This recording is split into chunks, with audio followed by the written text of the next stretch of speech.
Tinapay mula sa langit. A daily morning devotion with CRC Family.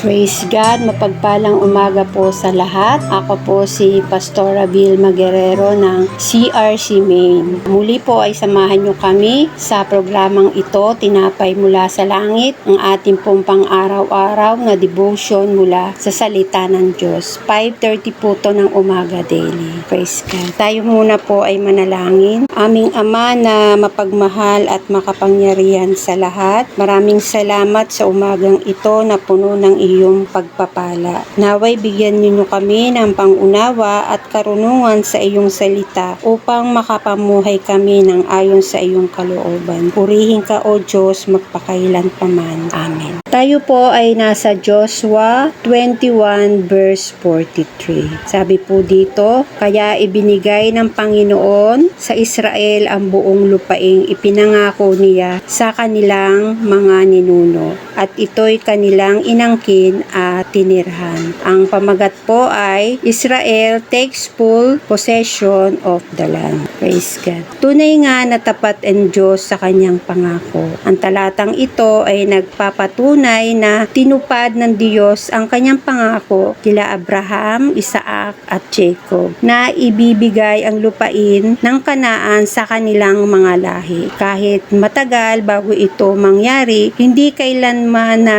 nakakalimot ang Diyos sa kanyang mga salita. Hindi sinasabi na nakuha lang ng Israel ang lupa, kundi ibinigay ng Panginoon. Ipinapakita nito na ang tagumpay nila ay dahil sa kapangyarihan at biyaya ng Diyos. Hindi lahat sa lakas ng tao. Ang lahat ng pagpapala ay nagmumula sa Diyos. Matapos ang pagkaalipin sa Ehipto at paglalakbay sa ilang, sa wakas ay nakapanirahan na sila sa lupaing ipinangako. Ang Diyos ay hindi lang nagbibigay ng pangako, kundi nagdadala rin ng kapahingahan at katiwasayan. At ito ang buod ng tagumpay ng Israel. Natupad ang tipan ng Diyos, nagkaroon sila ng sariling lupain at nagsimula ang panibagong yugto ng pananagutan at pagsunod. At para sa ating mga Kristiyano ngayon, ang talatang ito ay nagsisilbing paalala sa di matitinag na katapatan ng Diyos. Kung paanong tinupad ng Diyos ang kanyang pangako na ibigay sa Israel ang lupain, nananatili siyang tapat sa kanyang mga pangako sa atin. Ito man ay patnubay, paglalaan o kapayapaan. Maari tayo magtiwala na tutuparin ng Diyos ang kanyang sinabi kahit na mahaba o mahirap ang paglalakbay. Itinuturoy rin sa atin ng talatang ito ang kahalagahan ng pagtitiyaga at ang pagsunod.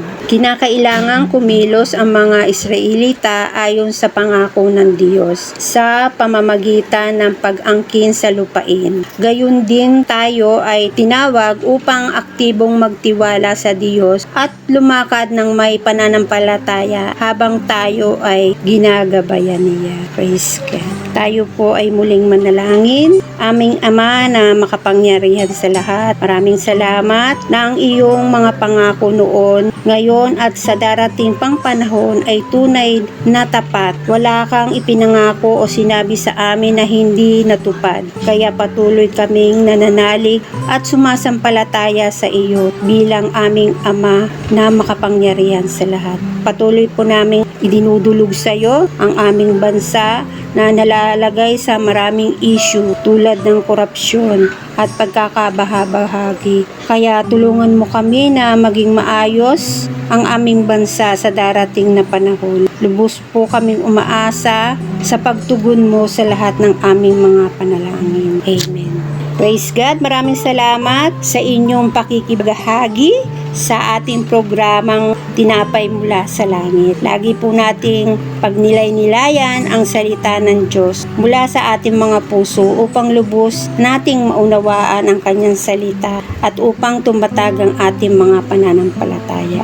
Muli po, kami po inyong samahan bukas sa pagninilay-nilay ng kanyang salita dito sa programang Tinapay Mula sa Langit. Malaya nyo nga po itong i-share ang video na ito upang kayo rin ay maging pagpapala sa iba. Pagpalain po tayong lahat ng ating Panginoong Hesus at patuloy na patnubayan ng banal na Espiritu. To God be all the glory. Praise God.